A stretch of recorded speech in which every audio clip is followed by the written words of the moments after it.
नमस्कार। आप सभी का स्वागत है किस्से और कहानियों में टेल्स फ्रॉम दी हार्ट। आज हम श्रावण मास के कृष्ण पक्ष की चतुर्थी संकष्टी चतुर्थी के बारे में वर्णन करेंगे। और जो आपको ये वीडियो पसंद आती है तो please like, share and subscribe करें और कमेंट बॉक्स में ओम गं गणपते नमः अवश्य लिखें। आप सभी को संकष्टी चतुर्थी की हार्दिक शुभकामनाएं और भगवान गणेश का आशीर्वाद आप सब पर बना रहे।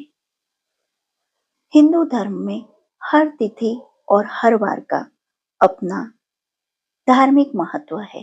पंचांग के अनुसार सावन माह के कृष्ण पक्ष की चतुर्थी तिथि को संकष्टी चतुर्थी का पर्व मनाया जाता है।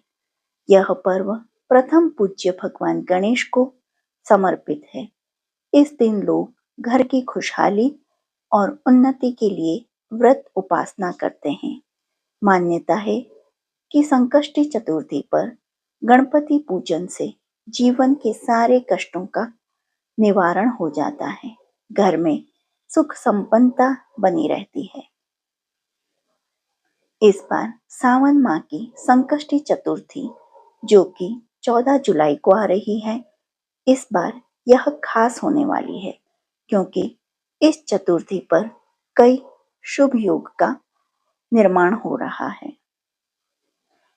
इस साल की जुलाई संकष्टी चतुर्थी के दिन 4 शुभ संयोग बन रहे हैं। जुलाई संकष्टी चतुर्थी के दिन पहला सावन सोमवार भी है, जो भगवान के शिव की पूजा का सुंदर दिन है। जुलाई संकष्टी चतुर्थी पर आयुष्मान योग, सौभाग्य योग, घनिष्ठा और शतभिषा नक्षत्र है। यह शुभ यज्ञ का निर्माण हो रहा है, जो इस दिन को और खास बनाता है।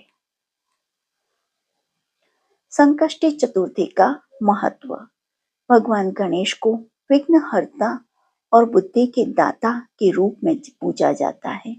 संकष्टी चतुर्थी के दिन भगवान गणेश की विधि विधान से पूजा करने से जीवन के सभी कष्ट दूर होते हैं, मनोकामनाएं पूर्ण होती हैं, सुख समृद्धि की प्राप्ति होती है। मान्यता है कि इस दिन व्रत रखने और सच्चे मन से गणपति बप्पा की आराधना करने से नकारात्मक ऊर्जा का नाश होता है और सकारात्मकता का संचार होता है। गणेश जी की पूजा करते समय 21 दुर्वा अर्पित करनी चाहिए। ऐसा करने से भगवान गणेश की विशेष कृपा बनी रहती है। इस दिन श्री गणेशाय नमः मंत्र का जाप करें। इस मंत्र का जाप करने से विघ्नहर्ता की कृपा बनी रहती है। जीवन में सभी तरह की बाधाएं भी खत्म होती हैं। संकष्टी चतुर्थी के दिन पूजा करते वक्त भगवान गणेश को उनके प्रिय मोदक अथवा बेसन के लड्डू का भोग लगाना चाहिए। इस दिन भगवान के मंदिर जाकर सिंदूर, लाल फूल, नारियल, सुपारी, कलावा और जनेऊ अर्पित करना शुभ माना जाता है।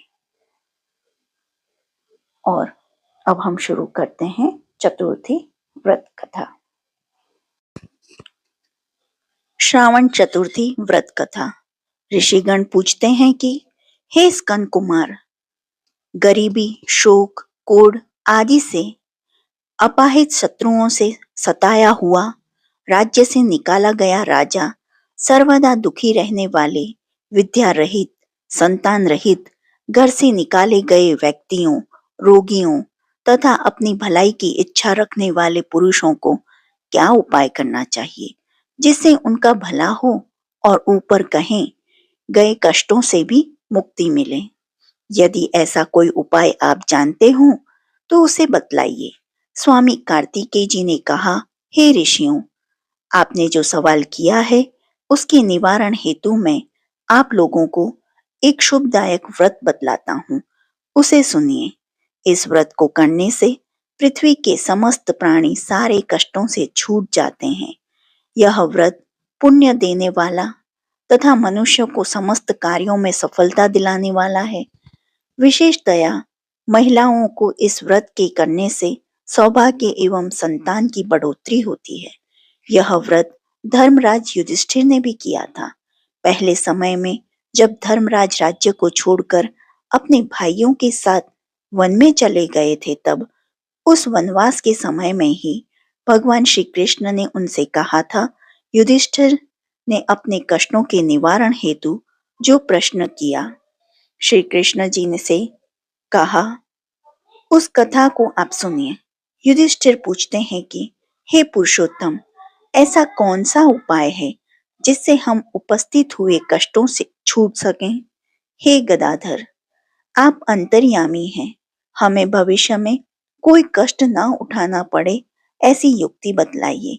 स्कंद कुमार जी कहते हैं कि जब धीरज रखने वाले युधिष्ठिर कोमल भाव से हाथ जोड़कर बार बार अपने दुखों के नष्ट होने का उपाय पूछने लगे, तब भगवान श्री कृष्ण जी ने कहा, हे राजन, सब तरह की इच्छाओं को पूरा करने वाला एक गुप्त व्रत है।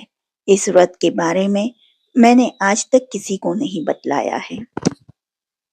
हे राजन, पुराने समय में सतयुग की बात है कि पर्वतों के राजा हिमाचल की सुंदर कन्या पार्वती जी ने शंकर जी को अपने स्वामी के रूप में प्राप्त करने के लिए घने वन में जाकर कठिन तपस्या की, परंतु शंकर भगवान प्रसन्न होकर उपस्थित नहीं हुए। तब पार्वती जी ने अनादिकाल से उपस्थित गणेश जी का ध्यान किया। गणेश जी को उसी फल उपस्थित देखकर पार्वती जी ने उनसे पूछा कि मैंने कठिन मुश्किल से प्राप्त होने वाली लोमहर्षक तपस्या की, किंतु हमारे प्यारे भगवान शिव को प्राप्त न कर सके। वह कष्टों का नाश करने वाला चमत्कारी व्रत जिसे नारद जी ने कहा है और जो आपका ही व्रत कहलाया जाता है, उस पुराने व्रत के सार को आप मुझसे कहिए। पार्वती जी की बात सुनकर उसी समय सिद्धि देने वाले गणेश जी उस संकट नाशक शुभ फल देने वाले उस व्रत को बताने लगे। गणेश जी ने कहा, हे माता, अत्यंत पुण्य को देने वाला तथा समस्त कष्टों को दूर करने वाले इस व्रत को कीजिए। इसके करने से आपकी सभी इच्छाएं पूरी होंगी और जो पुरुष इस व्रत को करेंगे उन्हें भी सफलता प्राप्त होगी। हे पार्वती जी, श्रावण मास की कृष्ण चतुर्थी की रात में चंद्रमा के निकलने पर पूजा करना चाहिए। उस दिन सुबह प्रतिदिन के कार्यों से निश्चिंत होकर हृदय में प्रण करें कि जब तक चंद्रमा नहीं निकलेगा मैं बिना आहार के रहूंगी और गणपति जी की पूजा करके तभी भोजन करूंगी। इसके पश्चात सफेद तिल वाले जल से नहाएं। इसके पश्चात मेरी पूजा करें। सामर्थ्य के अनुसार सोने, चांदी, अष्ट धातु अथवा मिट्टी के घड़े में जल भरकर उस पर गणपति जी की मूर्ति रखें तथा घड़े को कपड़े से ढक 8 दल वाले कमल की शक्ल बनाएं और उसी पर मूर्ति को रखें।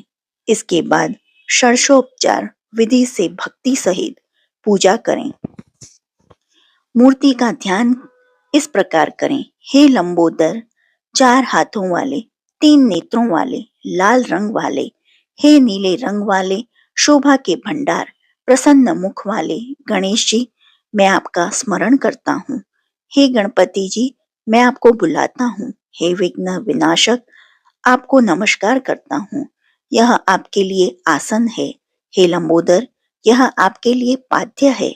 हे उमापुत्र, यह आपके लिए अर्घ्य है। हे वक्रतुंड, यह आचमन करने के लिए जल है। हे शंकर सुवन, यह आपके स्नान के लिए जल है। हे शूर्पकर्ण, यह आपके लिए वस्त्र है। हे विघ्न विनाशक, यह आपके लिए पुष्प है। हे कुब्ज, यह आपके लिए यज्ञोपवीत है। हे गणपति, यह आपके लिए रोली चंदन है। हे विकट, यह आपके लिए दीपक है। हे एकदंत, यह आपके लिए लड्डू का भोग है। हे देवों में श्रेष्ठ गणपति जी, आप अपने स्थान को प्रस्थान कीजिए तथा इस व्रत व पूजा के फल को दीजिए। हे अचल सुते, इस तरह समस्त जीवन गणेश चतुर्थी का व्रत करना चाहिए। यदि जीवन पर्यंत न कर सकें तो 21 वर्ष तक करें। यदि इतना भी न हो सके तो वर्ष के 12 महीनों तक इस व्रत को करें। यदि यह भी संभव न हो तो वर्ष के किसी एक माह को यह व्रत करें और श्रावण चतुर्थी को इस व्रत का उद्यापन करें। उद्यापन विधि। सबसे पहले समस्त शास्त्रों के ज्ञाता गणपति पूजन आचार्य का वर्णन करें। उसके आज्ञानुसार शास्त्र में बताई गई रीति से पूजन करें। यथाशक्ति के अनुसार 1008, 108, 28 तथा 8 लड्डू से गणपति जी को हवन करें। केले के पेड़ एवं तोरण आदि से ऊंचा मंडप बनावें। नाच गान वाद्यादि से उत्सव करावें। भक्ति पूर्वक मेरी आराधना करें तथा शक्ति पत्नी सहित मुझको सोना, गौ, वस्त्र, जेवर, छाता, जूता, कमंडल आदि दान करें। हे देवी, गणपति जी की प्रसन्नता हेतु गुरु का पूजन करके उन्हें संतुष्ट करें। इस प्रकार व्रत करने से मैं हर्षित होता हूँ, इसमें कोई संशय नहीं है। जो व्यक्ति मुझे भक्ति भाव से पूजते हैं उनकी इच्छा मैं पूरी कर देता हूँ। श्री कृष्ण जी कहते हैं कि हे युधिष्ठिर, पुराने समय में गणेश जी ने स्वयं इसको पार्वती जी से कहा था और पार्वती जी ने उसी तरह पूजा की थी जिससे उन्हें सफलता मिली। इसी व्रत के करने से पार्वती जी का विवाह शिव जी से हुआ और जिनके साथ आज तक पार्वती जी गणेश जी की अनुकंपा से विहार किया करती हैं। इसीलिए हे महाराज युधिष्ठिर, आप भी इस संकट नाशक व्रत को करें। यह संकटा नाम की चतुर्थी बहुत सुंदर फल देने वाली है।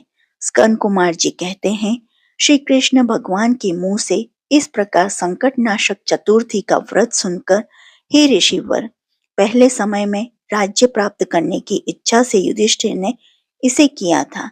इस व्रत के प्रभाव से उन्होंने समस्त दुश्मनों का नाश करके राज्य को प्राप्त किया। इस व्रत को करने से धर्म, अर्थ, काम एवं मोक्ष ये चारों सहज ही प्राप्त हो जाते हैं। मनुष्य की इच्छाएं पूरी होती हैं और वे बड़े बड़े राजाओं, ऊंचे पदों के अधिकारियों तक को अपने वश में कर लेते हैं। संकट के समय इस व्रत को करने से मनुष्य कष्ट से छूट जाता है। सीता जी की खोज में हनुमान जी ने इस व्रत को किया था। पहले समय में राजा बलि से संकटग्रस्त होने पर रावण ने भी इस व्रत को किया था। गौतम की पत्नी अहिल्या ने अपने पति के शाप से ग्रसित होने पर पति वियोग के फल स्वरूप इस व्रत को किया था। इस व्रत को करने से विद्यार्थी को विद्या, धन की इच्छा रखने वाले को धन मिलता है, संतान की इच्छा करने वाले को संतान, रुग्ण को व्याधि मुक्ति मिलती है और गणपति जी की दया में से समस्त पाप नष्ट हो जाते हैं। गणेश जी की आरती। जय गणेश जय गणेश जय गणेश देव, माता जाकी पार्वती पिता महादेव। जय गणेश जय गणेश जय गणेश देव, एक दंत दयावंत चार भुजाधारी, माथे सिंदूर सोहे मूसे की सवारी। जय गणेश जय गणेश जय गणेश देव, अंधन को आंख देत कोढ़िन को काया, बांझन को पुत्र देत निर्धन को माया। जय गणेश जय गणेश जय गणेश देवा, पान चढ़े फूल चढ़े और चढ़े मेवा, लडवन का भोग लगे संत करे सेवा। जय गणेश जय गणेश जय गणेश देव, दीनन की लाज राखो शंभु सुतवारी, कामन को पूर्ण करो जग बलिहारी। जय गणेश जय गणेश जय गणेश देवा, सूर श्याम शरण आए सफल कीजिए सेवा। जय गणेश जय गणेश जय गणेश देव, जय गणेश जय गणेश जय गणेश देव। जो आपको गणेश जी की ये कहानी पसंद आई हो तो please like, share and subscribe करें और कमेंट बॉक्स में ओम गंग गणपते नमः अवश्य लिखें या तो लिखिए गणपति बप्पा मोरया। देखने के लिए धन्यवाद। जय हिंद, जय भारत।